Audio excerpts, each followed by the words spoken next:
Yes, now we will discuss about divergence of vector. ठीक है, हम लोगों ने पहले देख चुके हैं ग्रेडियंट क्या होता है, ग्रेडियंट कैसे कैलकुलेट करते हैं, और अच्छा खासा जो हम लोग कुछ क्वेश्चंस को भी हम लोग जो है सॉल्व किए जिससे आपको ग्रेडियंट कैलकुलेट करना है।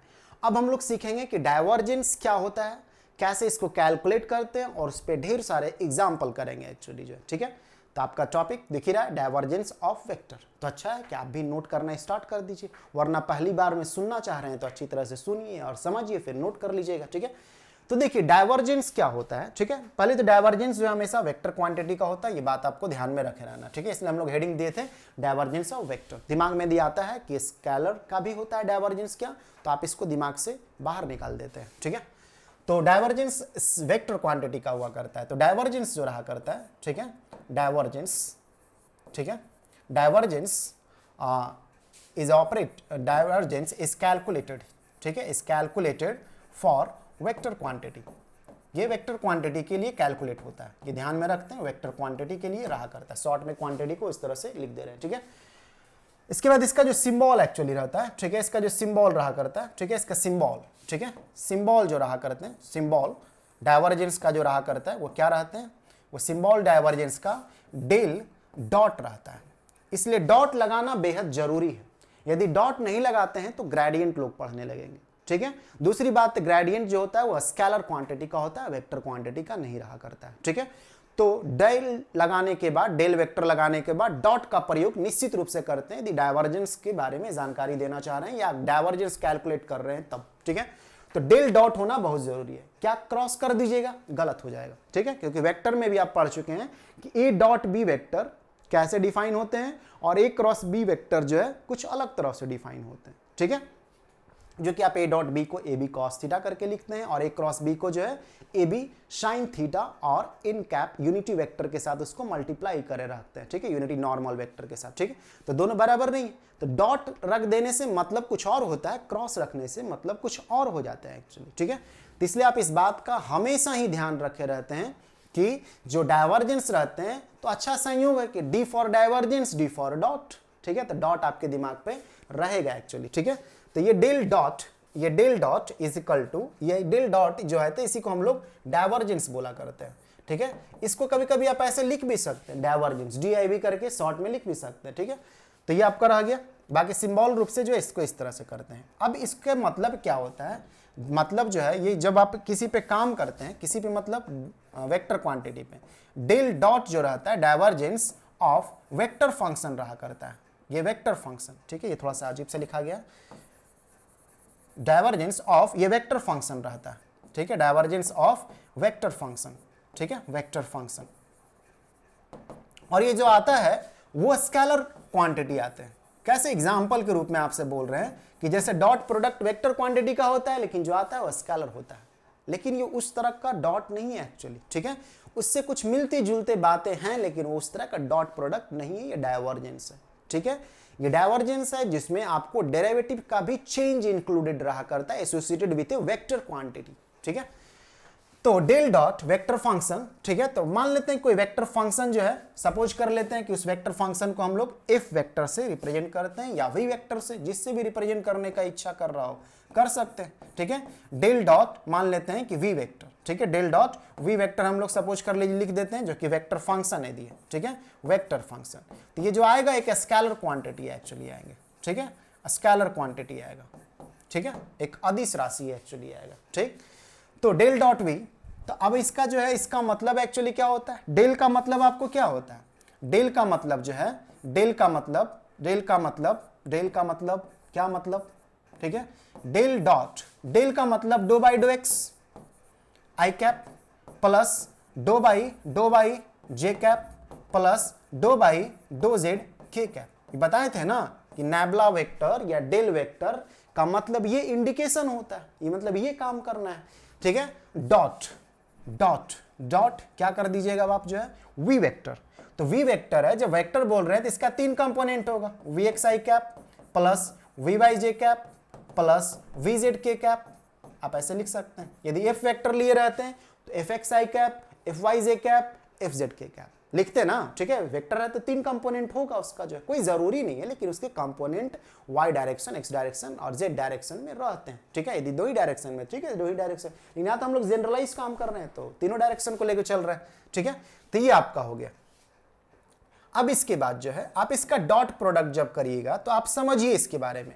डॉट प्रोडक्ट जब आप इसका कर देते हैं, ठीक है, डॉट ये क्या हुआ है, इसका इसके साथ डॉट यदि करिएगा, ठीक है, तो i डॉट आई का मिलान होगा एक्चुअली। तो i डॉट आई क्या होता है, 1 होता है, तो वो एग्जिस्ट करेगा।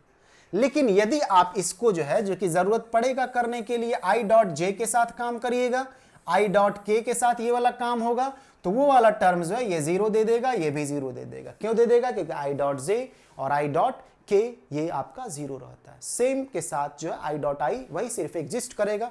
वही काम जो ऐसा इसके साथ हो रहा था, वही काम जो है किसके साथ होगा, वही काम जो है फिर इसके साथ भी होगा। किसके साथ, ये इसके साथ, जे के साथ, जे डॉट आई होगा तो ये 0 हो जाएगा। जे डॉट जे, तो जे डॉट जे ये बचेगा क्योंकि 1 रहता है। जे डॉट के ये भी आपको 0 कर लेगा, ठीक है। तो कहने का मतलब सेम के साथ जो है डॉट वाला एग्जिस्ट करेगा, और अदर के साथ जब आप करिएगा तो डॉट वाला जो है उसको 0 कर देगा एक्चुअली, ठीक है। तो बगल में फिर कौन है, क्या मतलब, जब आपको जे डॉट आई 0 हो गया तो बगल में जो टर्म है वो भी 0 हो जाएगा गुना होने के बाद जो है, ठीक है। तो कहने का मतलब ये हो गया। तब हम लोग देखिए थोड़ा बचाव करेंगे। बचाव ये करेंगे कि हम लोग अब इसको जो है उतना बार लिखेंगे नहीं। अब इतना हम लोग को समझ में आ गया है कि बचेगा कौन, बचेगा i डॉट आई वाला, तो डो बाई डो एक्स, ठीक है। और ये आपको क्या हो गया, ये वी एक्स, ठीक है, और i डॉट आई वाला बचेगा सिर्फ, ठीक है। रिमेनिंग वाला जो होगा वो 0 हो जाएगा। i डॉट जे वाला, i डॉट के वाला 0 हो जाएगा, इसलिए इसको नहीं लिखेंगे वरना वो थोड़ा लेंदी होगा। बाकी एग्जाम में यदि आपको करने देता है तो फिर देखते हैं क्वेश्चंस पे कितने मार्क्स है, ज्यादा मार्क्स का है तो फिर गुना करिए और फिर एक एक करके शो करिए, जिसको हम जो अभी समझा दिए उसको शो करना होगा, ठीक है। तो ये आपका जो हो गया वी वाई, और ये जे डॉट जे, ठीक है, और ये plus do v z by do z, और ये क्या के डॉट के, ठीक है। अदर जो है, अदर टर्म्स जो है, जो अदर टर्म है, अदर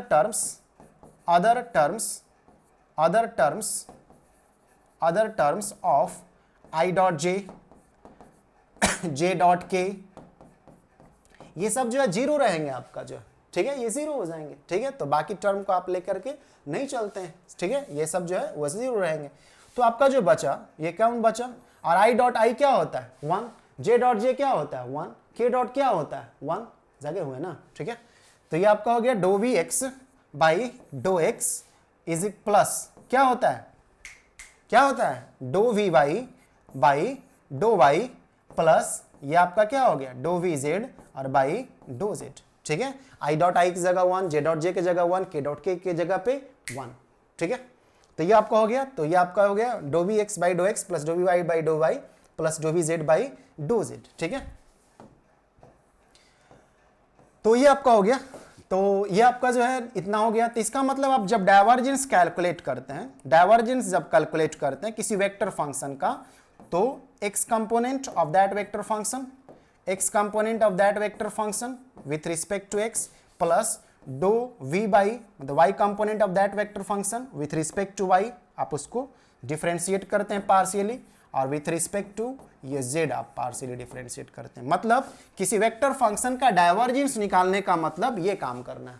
तो कैसे ऑपरेट करना है, तो इस तरह से ऑपरेट करना है, ठीक है ना, समझ में आ रहा है ना चीजों के बारे में, ठीक है। तो del dot v is equal to ये दिस, कोई भी वेक्टर फंक्शन है उसके पास 3 कंपोनेंट होंगे, तो उस 3 कंपोनेंट को आप अलग अलग देख लीजिए, पहचान लीजिए, और उसके बाद उसका डाइवर्जेंस यदि निकालना है तो आप ये काम कर देते हैं।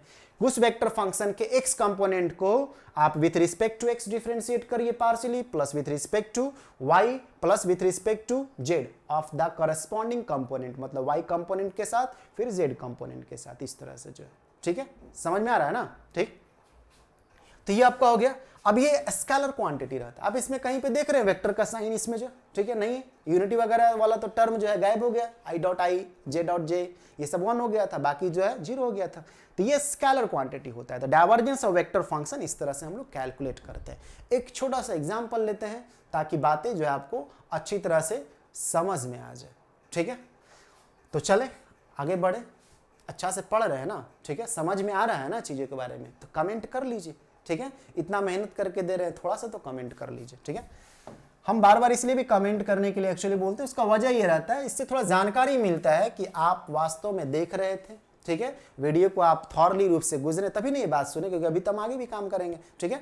तो इससे मालूम चलता है कि आप नॉर्मली वीडियो को देख रहे थे, या कुछ लोग जो वीडियो को बहुत सीरियसली रूप से देखते, समझते हैं, उसका उपयोग करते हैं, ठीक है। इसलिए भी हम आपको कमेंट करने के लिए बोलते हैं। दूसरी बात रहता है, उससे जानकारी मिलता है यदि आप कुछ पूछना वगैरह चाहते हैं तो। दूसरा बात है कि टू वे एक्चुअली रहा करता है, ठीक है, टू वे रहा करता है, मतलब हम भी आपसे जो है एक तरह से इंटरैक्ट कर रहे हैं और आप भी हमसे इंटरैक्ट कर पाते हैं कमेंट के माध्यम से जो, ठीक।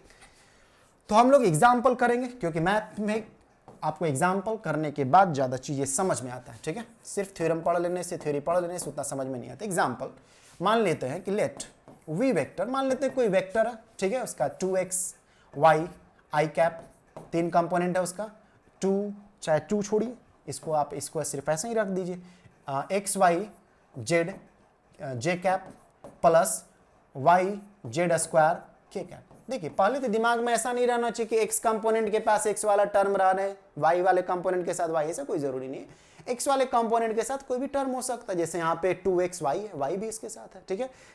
j वाले कंपोनेंट के साथ वो xy z भी है, ठीक है। इसलिए कंपोनेंट है, उसके बगल में कांस्टेंट भी हो सकते हैं, कोई और अदर वेरिएबल्स भी हो सकते हैं, ठीक है। तो ये हम लोग जो है ऐसा कोई दिमाग में नहीं फिट करना है कि x कंपोनेंट के बगल में x ही वाला टर्म होगा, y कंपोनेंट के बगल में y वाला ही कंपोनेंट टर्म होगा, तो इसके पास तो xy z है, ठीक है। तो इसलिए ऐसा दिमाग में मिसधारणा या मिसकॉन्सेप्ट जो है इसको नहीं पालते एक तरह से जो, ठीक है। तो ये हम लोग का जो x component, y component, z component हो गया, ठीक है।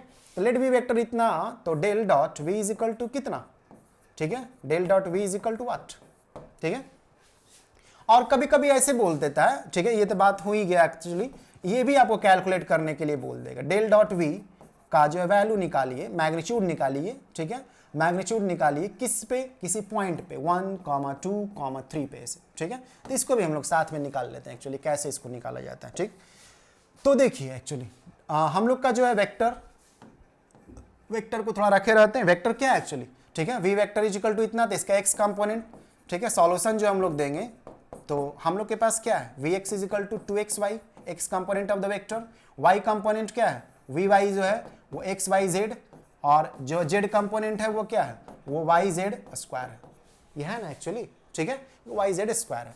तो आप जो लिखिएगा डेल डॉट वी जो लिखिएगा वो del dot v vector is equal to what, is equal to do v x by do y, sorry x के साथ होगा ना, ठीक है, एक्स के साथ, ठीक है, plus do v y by do y plus do v z by do z, ठीक है। एक्स कंपोनेंट वाई कंपोनेंट अलग कर चुके थे उस फंक्शन से, तो हम लोग इसको रखेंगे, ठीक है, रखिएगा, पार्शियली डिफरेंशिएट करिए, तो ये डो वी एक्स कंपोनेंट क्या है 2xy by do x, plus y component क्या है xyz है विथ रिस्पेक्ट टू क्या y, जेड कंपोनेंट क्या है yz स्क्वायर है, इसका differentiation with respect to z partially, ठीक है, पार्शियली करना है, ये ध्यान में रखना है कि पार्शियली करना है, तो पार्शियली करने आ ही गया होगा, वरना उसका भी टॉपिक जो है चल ही रहा है एक्चुअली, ठीक है। तो ये क्या हो जाएंगे, ये टू कांस्टेंट है बाहर आएगा, और विथ रिस्पेक्ट टू x जब पार्शियली कर रहे हैं तो y और z कांस्टेंट की तरह, तो y भी कांस्टेंट की तरह बाहर आ जाएगा, तो x का डिफरेंशिएशन होगा तो 1 हो जाएगा, पार्शियल डिफरेंशिएशन करने आ रहा होगा अब तक, वरना आप पीछे का टॉपिक को देख लीजिए, पार्शियल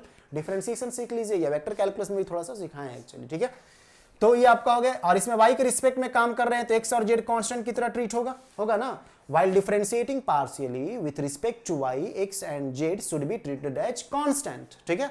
तो ये x z ये आपको क्या होगा, y का आप 1 प्लस, और ये z के रिस्पेक्ट में काम कर रहे हैं तो y कांस्टेंट, z के स्क्वायर का डिफरेंशिएशन होगा सिर्फ, तो z स्क्वायर क्या होता है 2z हो जाएगा, ठीक है। तो ये क्या हो गया 2y प्लस xz प्लस ये 2yz, ठीक है, यही हो गया कौन, डेल डॉट वी वेक्टर हो गया, ये डायवर्जेंस ऑफ वी वेक्टर हो गया। इसी को कभी कभी ऐसे भी लिखा हुआ रह सकता है, डायवर्जेंस ऑफ वी वेक्टर, ठीक है। अब आपसे ये बोल रहा है कि डायवर्जेंस ऑफ वी वेक्टर का जो वैल्यू है आप 1, 2, 3 पे निकालने के लिए आपसे बोला जा रहा है, 1, 2, 3 पे ही है ना, देख ले रहे एक बार, 1, 2, 3 पे किसी पे भी रहेगा उसका वैल्यू पुट कर देते हैं, ठीक है। तो इसका वैल्यू हम लोग पुट कर देते हैं, डेल डॉट वी मतलब डायवर्जेंस का वैल्यू एट द पॉइंट 1, 2, 3, ठीक है, 1, 2, 3, चूंकि एक स्केलर क्वांटिटी आता है इसलिए मॉड लगाइएगा तो भी अच्छी बात है, मॉड नहीं लगाएं तो कोई गलत नहीं होगा, क्योंकि ये स्केलर क्वांटिटी देता है कौन, डायवर्जेंस, ठीक है। हाँ, यदि वेक्टर क्वांटिटी वाले के साथ काम करते हैं और मैग्नीट्यूड निकालना है तो मॉड का ही सिंबल देते हैं, ठीक है। तो आप इसको जो है, इसको आप ऐसे भी लिख सकते थे, कोई दिक्कत नहीं, लिख दे रहे हैं। कुछ लोग सोच रहे होंगे ऊपर में लिखे थे ऐसे करके, तभी ऐसे क्यों लिख दिए, तो इससे कोई दिक्कत नहीं, ठीक है। 1 2 3 1 2 3 1 2 3 रख देते हैं, तो कहाँ पे रख देंगे, जहां मर्जी वहां नहीं रख दीजिएगा, जहां x है वहां पे 1, जहां y है वहां पे 2 और जहां z है वहां पे 3, ठीक है। तो हम लोग रखेंगे इसको जो क्या रखते हैं, ये 2 y के जगह पे क्या 2 प्लस x के जगह पे क्या 1, z के जगह पे क्या 3 प्लस 2 y के जगह पे क्या 2, z के जगह पे क्या 3, ठीक है। अब थोड़ा सा गुना कर लीजिए, ये 4 हो गया, ये प्लस 3 हो गया, प्लस ये 12 हो गया, ठीक है। तो ये आपको क्या हो गया, 12 3 15 4 19 हो गया। तो इसका वैल्यू जो है इतना होगा, ठीक है। 4 और ये 3, ठीक है, और ये 12, ठीक है। तो 12 3 15 4 19, ठीक है। हर बड़ी मिस्टेक हो सकते हैं, अलग बात है, ठीक है। तो ये आपको जो है यही हुआ, कैसे हम लोग डाइवर्जेंस कैलकुलेट करते हैं, इसके बारे में एक सिंपल एग्जांपल। अब इसके बाद हम लोग सब ढेर सारे क्वेश्चंस देखेंगे, ढेर सारे मतलब इतने सारे कितने सारे वो अगले क्लास में एक्चुअली देखेंगे, ठीक है। तो यहीं रहने देते हैं, नेक्स्ट टॉपिक में हम लोग जो है मिलेंगे, इसमें एग्जाम्पल करेंगे काफी ज्यादा जो है डाइवर्जेंस पे, ताकि आपको क्लैरिटी बढ़े। थोड़े अच्छे एग्जाम्पल्स लिया करेंगे, तो समझाने के लिए एग्जाम्पल लिए थे, ठीक है, लेकिन हम लोग कुछ अच्छे एग्जाम्पल्स भी लेंगे, ठीक है। तब तक के लिए